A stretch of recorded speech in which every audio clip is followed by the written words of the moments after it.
It's a huge occasion for Brazil, isn't it, to have the Olympics as well as the Soccer Cup to lead into it.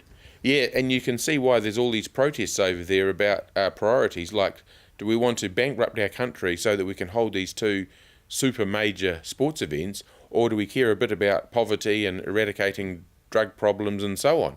So, I mean, if you just equate it to New Zealand, if we were doing something like that and spending vast, vast sums of money on two sports events, wouldn't people here start saying, well, how about, more job creation and social housing and so on?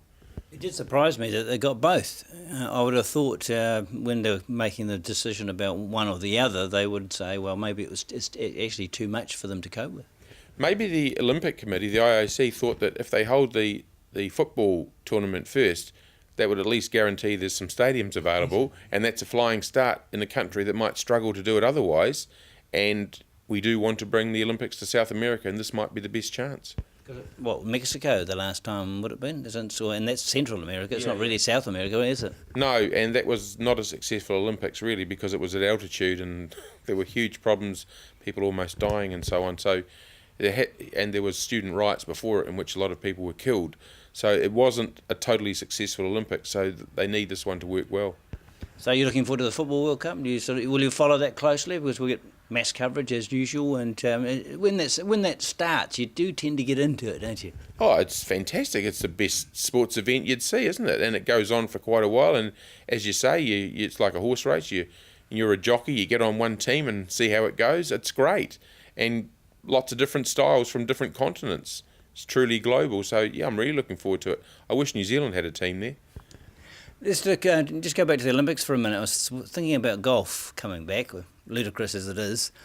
If there's a 10-way tie for third, do they all get bronze medals, or do you know how they're going to have a playoff system? How's that going to work? They'll have a playoff. Yeah. It's no trouble to have a playoff. Interesting. You think it's ludicrous? I think it's a perfect tournament. It's a perfect sport for the Olympics because you can play it on one golf course. It only lasts 4 days. It's genuinely a men's and women's sport. I would have thought that if you designed a sport for the Olympics, golf would be that sport. Yeah, I suppose because it's got its own stature, it's got its own world. Well, I suppose it doesn't really have a world championship, does it? We regard the majors as the best test. This is something a bit different. Will they treasure it as much to win the gold? I think that we'd all say that the most obvious comparison is tennis, which is a very similar sport in world terms to golf and has 4 majors as well. And when it started, it was a bit of a joke at the Olympics. When it resumed, I mean, in the 80s, 88. But now they want to win it. All the top players are there. They're pretty serious. Andy Murray looked very happy to win the men's in London, and Serena looked very happy to win the women's, and Federer looked very disappointed he didn't make the final.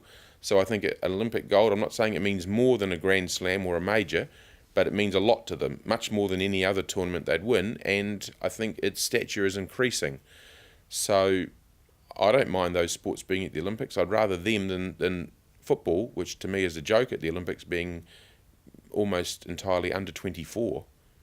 When I look at the other countries that maybe struggle to get a player into the PGA, and for New Zealand, for instance, at the moment couldn't get anyone into a major, but they'll qualify to have one person at least playing in this tournament.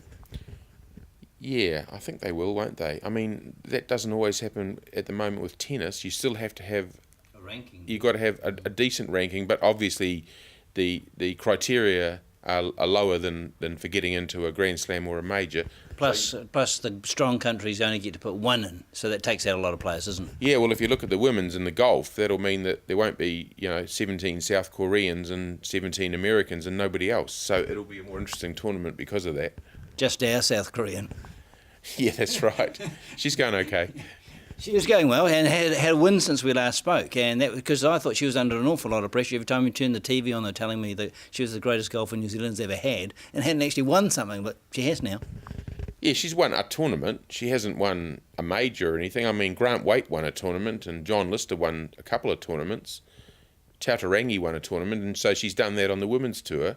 I think people overstate her achievements. She's a terrific player, and I love her, but there has been this rush to embrace her as the greatest golfer ever, and she's on her way there, but she's not there yet.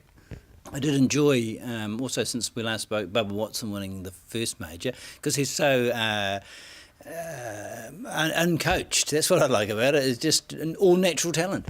Yeah, I love it when Bubba does well because you think of that Tiger era where everything was organised within an inch for years ahead, and swing reconstructions and an entourage out there coaching every part of him, technically, diet, physical training, and everything. And then Bubba turns up. When he's driving, his feet are all over the place, and he's imagining outrageous shots there and pulling them off. And it's terrific. It's more spontaneous golf, and I think that's why people identify with him. Tiger Woods was quite well organised behind the scenes too, wasn't he? Yeah. He was organising his life day and night. Just touch on boxing, we always do. Parker's progress on the heavyweight scene, always hard to tell because the opponents change at a whim. Going forward?